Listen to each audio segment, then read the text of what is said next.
Всем доброе утро. Мы гуляем с вами по красивым местам Коломны. Это район Санкт-Петербурга, называется Коломна. Привезла я вас с утра пораньше в свой любимый храм, Морской собор Святого Николая Чудотворца. Изумительный собор. Внутри все отделано так красиво, благородно. С левой стороны у нас остается храм Николы Морского, а мы идем в сторону Семимостья, вдоль Крюкова канала. Вот Крюков канал идет вот так вот и пересекается с каналом Грибоедова, с бывшим Екатерининским каналом. А вот Пекалов мост. Сейчас мы с вами посчитаем 7 мостов, потом загадаем желание, и оно обязательно должно исполниться. Много слышала всяких разных версий, почему именно Коломна этот район называется. Но ближе всего мне это канал Грибоедова. Я вам показываю. Версия услышала от одного экскурсовода около центра района. Это центр Петербурга, в принципе. И поэтому около мне ближе эта версия, около центра. Так, ну что, подходим к Пекалову мосту и будем сейчас считать с вами мосты. 1 мост, 2 мост, 3 мост, 4, 5, с той стороны 2 моста, 6, 7. Насчитали. Все, миссию выполнили. Прямо по курсу у нас Свято-Исидоровский храм или Исидоровская церковь. По-моему, там службы идут и на русском, и на эстонском языках. А мы с вами сейчас пойдем прогуляемся по Николаевскому рынку, бывшему Николаевскому рынку. Сейчас арт-пространство. У меня время много сегодня, и я хочу походить по району своих родственников. У меня здесь мама родилась в этом районе. Ну, я говорила в каком-то из видео, показывала дом, в котором они жили до эвакуации в блокаду. Какой огромный Никольский рынок. Целый квартал занимает. В этом райончике жил и Пушкин, и Достоевский, и Блок. Здесь, в Коломне, Блок написал свою крылатую фразу, которую наверняка знают все. И повторится все как старь, ночь ледяная, рябь канала, аптека, улица, фонарь.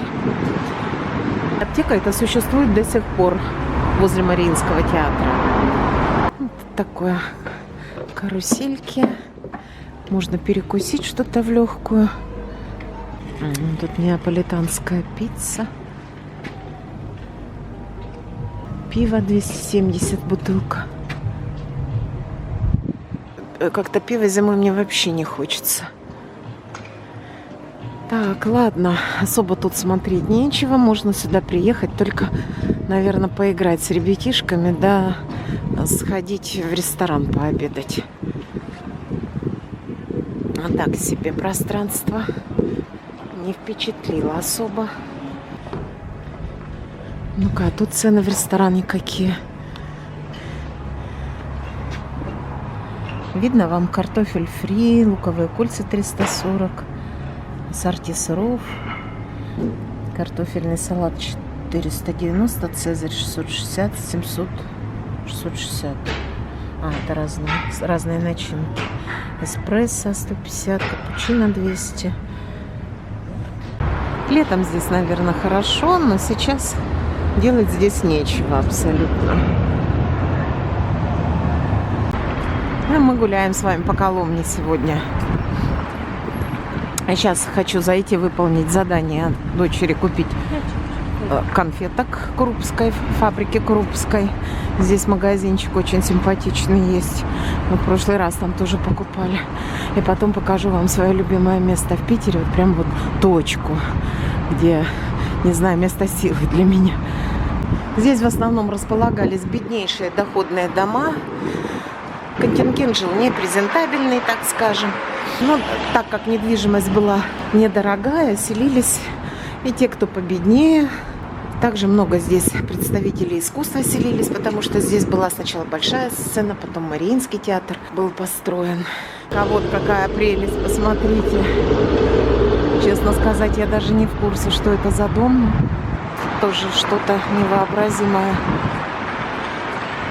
Зашла просто снять дворик питерский. Смотрите, эркер выходит во двор. Какие интересные тут дома. Вот еще какой дом красивый. Скорее всего, доходный дом тоже был. Плитка какая интересная. Обращаю ваше внимание. Поражаюсь всегда петербуржцам. Такие они все морозоустойчивые. Они все без шапок. Практически все. Я не говорю, что все, но многие. Это у нас Сенная площадь. И мы идем на ту сторону канала Грибоедова. Сейчас я перейду. Сенной мост. Красота мне здесь очень нравится. Вот именно на этом месте. Это уже не совсем Коломна.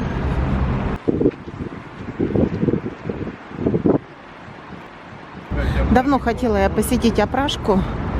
Ну, это, не знаю, как сказать, это и блошиный рынок, и тряпичный рынок, что-то такое, отсыл к 90-м. Если получится, сейчас дойдем, раз я уже тут рядышком с ним. Я хотела в Удельную съездить, это чисто блошиный рынок, где можно что-то действительно интересного, стоящего найти. Но он работает только по выходным, а в выходной меня уже тут не будет. Поэтому уже в следующий раз мы с вами съездим на блошиный рынок Санкт-Петербурга. Я думаю, что там есть что посмотреть. Фабрика имени Крупской. Ну, как это приехать из Питера и не привезти знаменитых конфеток. Оазис. Для любителей сладкого, для сладкоежек. Ладно, сейчас повыбираю что-нибудь.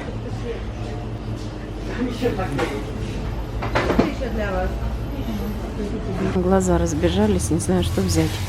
Сейчас с продавцом проконсультируюсь. Ну, дайте помадки грамм 250. Потом вот вы советовали женщине мишка на подушке. Там будет со сливочной, мягкой и риской. Давайте. Это все будет натуральный шоколад. Ага. Здесь будет ни пальмы, ни добавок. Это будет хороший, вкусный, качественный продукт. В других городах он не продается, если только крупные специализированные магазины, аэропорт, вокзал. А так это именно только в Санкт-Петербурге. Санкт-Петербургская. Ну, давайте, понравились вот эти... Виды города? Да, виды города. Это будет вафельная конфетка со вкусом кофе. А вот это будет трюфельная конфетка. Ну, давайте трюфельную. Это будет как кусочек масла. Не как кусок шоколада, а как кусочек масла. Это да. На сливочном масле, премиум класса какао-бобы, натуральный шоколад. Шикарные конфеты. Ну, давайте грамм 300 таких. То есть, как это еще раз компания называется? Не Крупская, а... Фабрика камея, петербургская коллекция. Угу. Фабрика камея, петербургская коллекция. Производится прямо в самом городе. Это именно здесь, в черте города. А Крупская, к сожалению, уехала уже. Да? Основные производства находятся в Новгородской и Ульяновской области. Угу. Так, набрала. Угу. Она чем-то еще Своими мерками, да? Да. Красота какая. Ну, уже мы подходим к Опрашке. Апраксин двор. Набрала я на 2000 конфет, которые, кроме как в аэропорту, за другую стоимость их не возьмешь. Вот за коричневым этим домом, если повернуть направо, будет Опрашка. Пойдем с вами окунемся в 90-е. Я так предполагаю. Не вижу я тут никаких блошиных рядов, в основном тряпье. Китайский ширпотреб. Девушка, а где тут блошиные ряды? Типа как на Удельной? А тут, по-моему, я не видела такого.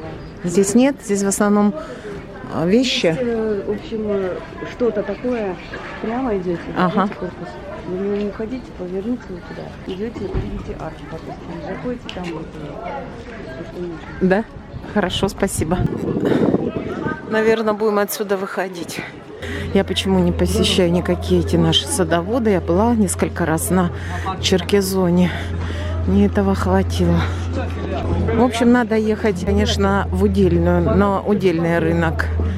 здесь ловить, думаю, нечего. Центр Питера.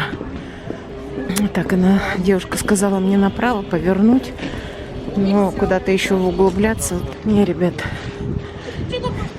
не пойду я. В общем, выходим мы. Познакомила вас с Опрашкиным двором у меня. Город в городе. Я говорю, типа, наверное, садоводы. Пойдемте лучше по историческим местам с вами еще пройдемся, по красивым, погуляем. Я не то, что там фу-фу-фу в такие рынки, но не люблю я их. Иду я в сторону Фонтанки и пойду в свое любимое кафе. Я его рекламировала, по-моему, несколько раз даже. Это шаурмичная Лева. Как это так, побыть в Питере, не съесть шаверму? Хочется съесть ее в проверенном месте, где точно знаешь, что она будет вкусная и хорошо приготовлена. Замечательное кафе, и цены адекватные, и атмосфера очень приятная. И главное, там очень-очень вкусно. Мы даже с собой брали в Сапсан. Прям обалденная шаверма. Так что, мои подписчики дорогие, всем рекомендую. Ну, надеюсь, нагуляла я вас по Питеру. Я стараюсь в этот раз показывать больше Санкт-Петербург, чем ходить с вытянутой рукой и показывать себя. По набережной реки Фонтанки идем мы с вами обедать. Завтракать, обедать. Я еще не завтракала сегодня, уже 3-й час дня. И даже, если честно, не очень еще и хочется, но уже можно. Погода нормальная. Сегодня с утра и солнышко было. Не хочу я даже дорогу переходить на ту сторону. Иду по набережной. В сторону Невского, там переходим Невский. И у нас будет кафе на Караванной улице. Меня спрашивают, где можно вкусно и недорого поесть. Думаю, ответила на ваши вопросы в этих видео. Дошли мы с вами до Аничкова моста. Еще его питерцы называют мост 18 яиц. Тут 8 яйцедержателей. И плюс еще один стоял постовой в царское время. Охранял вход на мост. Аничка дворец.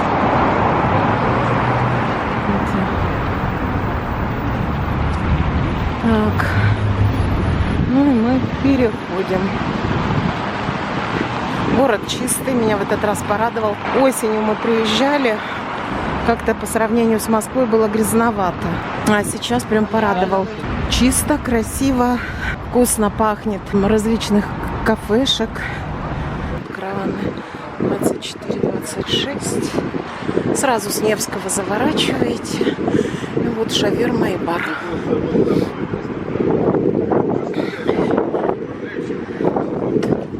Лео Прайд.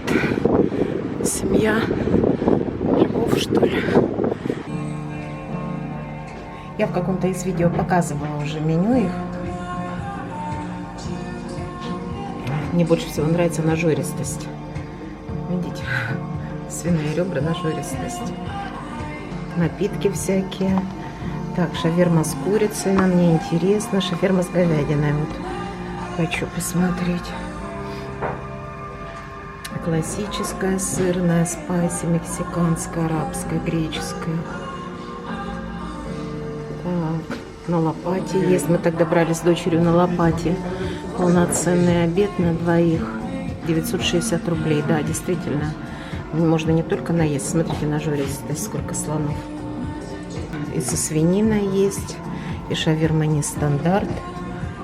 Пити, буррито, кесадилья. Тут еще есть. Гамбургеры есть. Гамбургер на доске, чизбургер. В общем, много что тут интересного. Десерты есть, салаты есть. Что выберу, вам потом покажу. Не знаю, музыку пропустит или нет YouTube, но во всяком случае покажу вам кафешку, еще раз напомню о ней. И там зал еще есть один за стеной. Такая молодежная, интересная кафешка. какой новомодный чай. Сейчас пыталась открыть, его никак не получалось. Оказывается, просто надо было в чашку положить. Видите, он с дырочками. А я все кручу. Как же его оторвать, разорвать? Такой даже и не видела, деревня московская. А вот моя шаурма от Лео с говядиной. По-моему, так и называется Лео. Фирменная какая-то шаурма, а молодой человек посоветовал. Так что вот, приятного всем аппетита.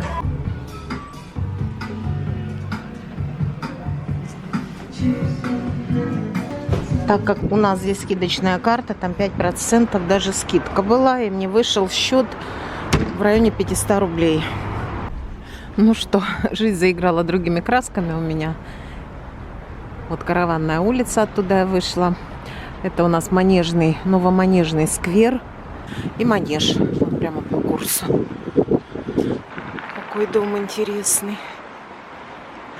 И все это доходные дома раньше были. Кто не мог себе дворец построить, тот снимал квартиру в доходном доме. И причем сейчас у нас что смотрят, когда выбирают квартиру в аренду? Площадь, вид из окон, соседи. А раньше выбирали именно парадное. Как украшено, какие там кариатиды, есть ли они, нет ли, лепнина. То есть входная группа была очень важна для арендаторов. И поэтому такие стоящие, хорошие, дорогие, доходные дома, конечно, отделывали замечательно. А это цирк. И туда вот за цирк, если идти, то попадаете к Чижику-Пыжику. Это у нас красавец инженерный мост. И стоящий одиноко Чижик-Пыжик. Никого тут нет возле него. Михайловский дворец. Хотела сказать Михайловский замок. Вот видите, купола Спаса на Крови видны впереди. А мы с вами неспешным шагом, гуляя по Михайловскому саду, идем к Спасу на Крови и потом на Невский к метро. Я в этот раз одна, поэтому оператора у меня нет. Так что себя практически не снимала в этот раз. Но, думаю, немного потеряли, да? Насмотрелись хоть видов Санкт-Петербурга. А это непосредственно у нас жилые апартаменты великого князя Михаила Романова. Жемчужина Петербурга. Храм Спаса на Крови. Вон у нас императоры ходят, руками размахивают. Ворота, посмотрите, какие.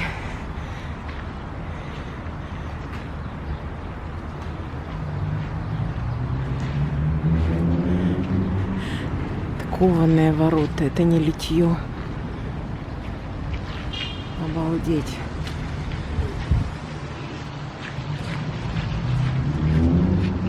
Какая же красота. Христианские святыни. Зодчие, какие молодцы. Как все.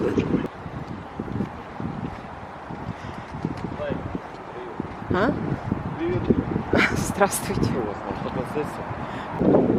Присоединение к России Амурского и Уссурийского края. Хотите, я с вами сфотографируюсь? Нет, спасибо, не хочу. Да. Как-нибудь в следующий раз. Видите, императоры какие приставучие.